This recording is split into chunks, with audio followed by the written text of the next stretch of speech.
Il y a quelques mois, ces jeunes étaient plongés dans l'abîme de la drogue.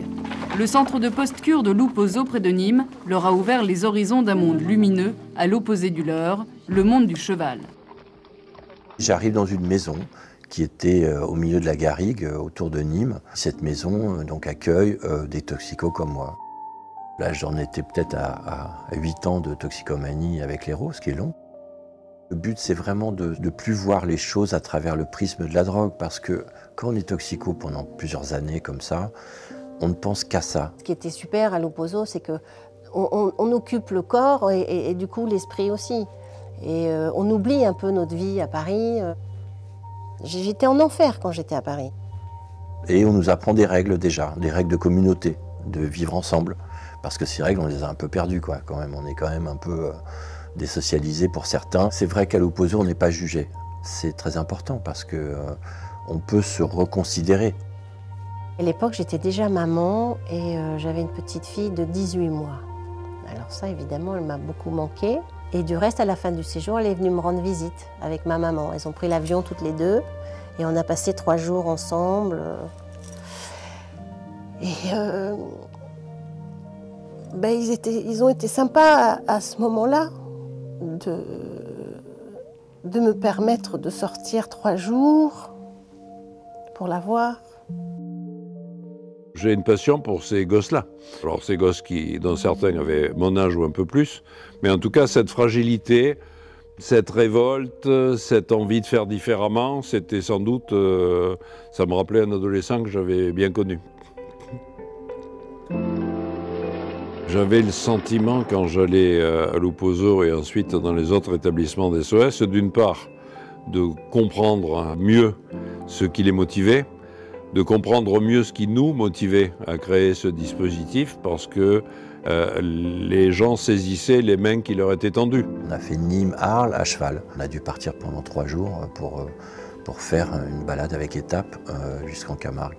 Et ça, c'était génial. C'était super, oui, alors là, on a retrouvé la liberté, on sort des murs de Loupozo, même s'il n'y en avait pas, mais la campagne, on a traversé les champs, les vignes, et après on arrive à la mer. Et bon, alors là, c'était la grande liberté à cheval, sur la plage. Et donc on a fait cette balade à cheval tous les deux, voilà, donc c'était une parenthèse un peu enchantée. Objectivement, c'est sans doute la meilleure des gratifications que puissent avoir les travailleurs sociaux, c'est de voir les gens s'en sortir, aller mieux, se saisir des outils qu'on leur propose et globalement revenir lentement à la vie parce qu'il s'agit de ça. À l'époque, il y avait un directeur qui était belge, qui était adorable, très à l'écoute, empathique.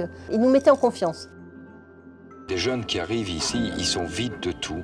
On leur a enlevé ce qui leur permettait de vivre, tout ce qui remplissait leur journalier, c'est-à-dire la drogue, et il n'y a rien à la place. En mettant des chevaux, c'est un événement fort, et ils réapprennent à communiquer à travers le cheval. Il enveloppait les gens d'un regard bienveillant, qui, je pense, était le premier acte thérapeutique, c'était de le rencontrer. Et quand les gens l'avaient vu, ils allaient déjà un peu mieux. Les gens qui m'ont accompagné m'ont sauvé la vie. Je me suis sauvé la vie, mais eux m'ont sauvé la vie aussi, en m'aidant à me sauver la vie. J'ai découvert l'existence du métier d'éducateur en lisant un livre qui s'appelait « Chien perdu sans collier » de Gilbert Cesbron et qui racontait l'histoire d'un établissement pour mineurs délinquants. Je réussis le concours et deviens éducateur à 19 ans. Et donc nous décidons de faire un mémoire avec quelques camarades sur la toxicomanie. Il se trouve que 10 ou 15 ans après, on a créé la première communauté thérapeutique à SOS, mais le projet était dans mon mémoire d'éducateur. 81 arrive par là, et comme se crée une mission interministérielle sur la toxicomanie, j'avais un petit savoir-faire sur le sujet, j'ai intégré cette mission interministérielle où j'ai pu travailler à temps plein sur les sujets de prise en charge des usagers de drogue qui était déjà une vieille passion pour moi. Je crois que ce qui est important, c'est qu'on puisse tisser au plan national un réseau d'accueil, de soins et de post-cure qui permettent de prendre en charge les gens qui ont des problèmes avec la drogue, quels qu'ils soient et quel que soit le type de problème qu'ils ont rencontré. Et aujourd'hui, un témoignage exceptionnel, celui de Régine, qui est notre invitée sur ce plateau, avec ce livre, Régine, La drogue, parlons-en, aux éditions Michel Lafon, que vous voyez ici. Et j'ai donc reçu Régine en qualité de chargée de mission. Elle veut créer un dispositif, me propose d'y participer, mais à cette époque-là, évidemment, c'est parfaitement incompatible avec mes fonctions publiques. Donc je décline, mais je l'aide à concevoir un projet qui pourrait avoir du sens. Et il se trouve qu'au moment où elle était prête à passer à l'action, moi j'ai changé de fonction. Et donc, n'ayant plus de responsabilité publique sur la toxicomanie, on a pu créer ensemble SOS Drogue International. Et là, on comprend que Régine, c'est plein d'autres choses que la Grande Zoa, oui. Quand vient le mardi, la Grande Zoa, mais c'est bijoux, c'est chinchilla. Nous étions merveilleusement complémentaires. Je détestais la lumière, elle détestait l'ombre. Donc l'idée, c'est que Régine apparaissait comme la présidente des SOS Drogue International. Moi, je n'apparaissais pas du tout. Le point de départ a été évidemment la toxicomanie, mais assez vite percuté par le VIH. Quand j'arrive à l'Upozo, ils savent que je suis séropositif et je ne devais pas être le seul. Les seringues n'étaient pas en vente libre. Et c'est à cause de ça que j'étais contaminé. On s'est retrouvé avec des gens qui avaient réussi à diminuer leur consommation, à arrêter leur consommation, qui commençait à aller mieux. Et au moment où ils allaient mieux, ils découvraient leur séropositivité, c'est-à-dire à cette époque-là, le fait qu'ils étaient condamnés à court ou moyen terme. Donc effectivement, c'était l'ensemble de ce qu'on avait imaginé qui s'écroulait. Christine Rosiou, le sida, on en parle beaucoup, trop, pas assez?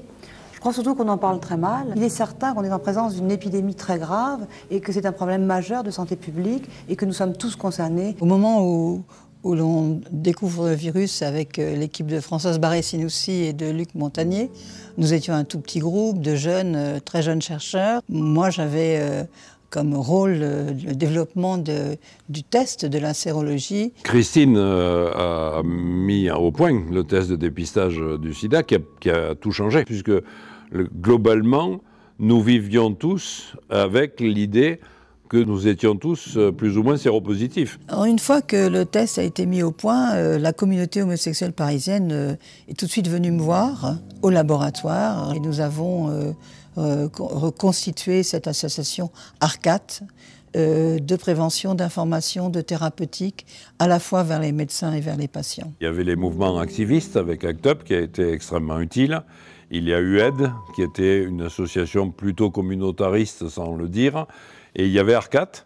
Et ARCAT, c'était l'idée qu'il fallait mettre des professionnels au service des gens, parce que leurs difficultés étaient extrêmement importantes et qu'à un moment donné, un professionnel peut gérer ce qu'un bénévole ne peut pas gérer. Je rencontre Jean-Marc vers ces années 90. C'est vrai que Jean-Marc a tout de suite été très curieux de savoir ce qui se passait. Et donc d'emblée, j'ai été frappée par son engagement à l'égard de cette population, mais il était touché profondément aussi par son entourage. Le groupe SOS aujourd'hui, c'est les valeurs de ceux qui ont créé SOS il y a 40 ans et les valeurs de tous ceux qui l'ont rejoint depuis 40 ans.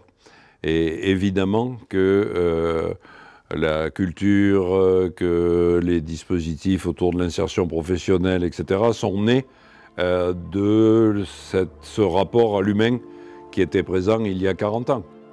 J'aurais envie de dire à Jean-Marc, merci d'avoir tenu aussi longtemps, parce que c'est un chemin et il en a fait quelque chose d'incroyable. Le groupe SOS, c'est un truc phénoménal et je trouve ça extraordinaire. Voilà, moi je l'ai découvert par une petite posture qui était à côté de Nîmes, et voir ce que c'est devenu, je trouve ça admirable, admirable.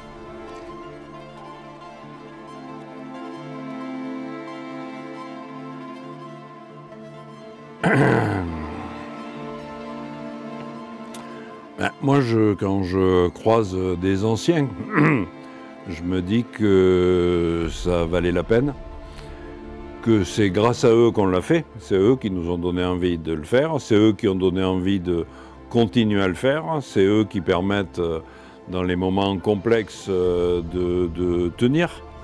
Ce qui l'anime, son engagement, je crois que c'est le même que le mien, quoi. Non, le sien est plus fort.